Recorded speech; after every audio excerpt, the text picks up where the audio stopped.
Now, what about life in LA? Because Yeah. I can tell you absolutely love it here. I love it. Would you say, because I heard you say, well, on what was it, the top 10 most fascinating people, Barbara Walters' show, you said, That's didn't amazing. you? I'm so boring. It's amazing someone found me fascinating. I think we all find you fascinating. Can you still not get your head around that people find you and David so fascinating? No, you know, I mean, we didn't actually even think that anybody in America knew or cared who we were when we first came here. Because, you know, we're from England, and yeah, I was in a pop group and David played football, but America has so many hugely successful, amazing, interesting people, and very few people from Europe actually make it in America. And so we were very surprised and flattered and honoured that anybody was interested in us. And I think we find it hard to believe because when we read the magazines, you have so many celebrities that are going out doing, you know, whatever they're doing and falling out of nightclubs, and myself and David, we don't do that. We're actually quite boring. We literally, we work and we go home and we spend time with our family. So for us, we find it weird that people find us really interesting. We say if people really knew the truth, they wouldn't really care that much. What's your perfect night with David? It would literally just be at home with the kids, watching movies, and that's the kind of thing we do.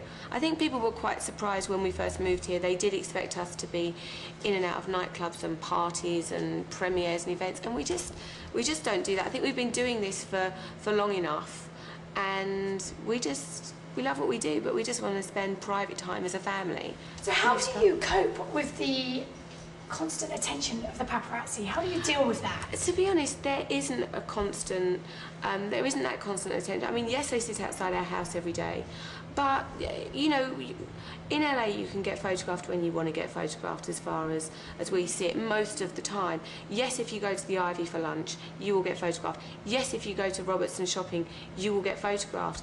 But, you know, we spend a lot of time just socialising at home or at our friend's house. So we don't get photographed every day. I couldn't live a life where I was under the spotlight every day. If you look at someone like a Britney Spears, every single day, I couldn't do that. I would go completely stir crazy. I've got to have my privacy at home with my husband and my children. Otherwise, I'd end up going loopy. I used to do quite a lot of styling, and it was so time consuming, and I used to find it a little bit boring. And I said the only person that I would ever want to style again would be Jack Nicholson, because I'm a huge fan. David is a huge fan. So when the opportunity came up to actually style him, it was really exciting, and he was great. He was great. I was a bit of a fan, I have to say. I was a bit of a fan. And did he let you do exactly what you wanted, or did he have any input? But, you know, within reason, he looked fantastic. It's the best I've seen him look. How did you dress him? It was very classic. It was very 50s influenced. He just looked great. He's one of these people that looks good in whatever he puts on.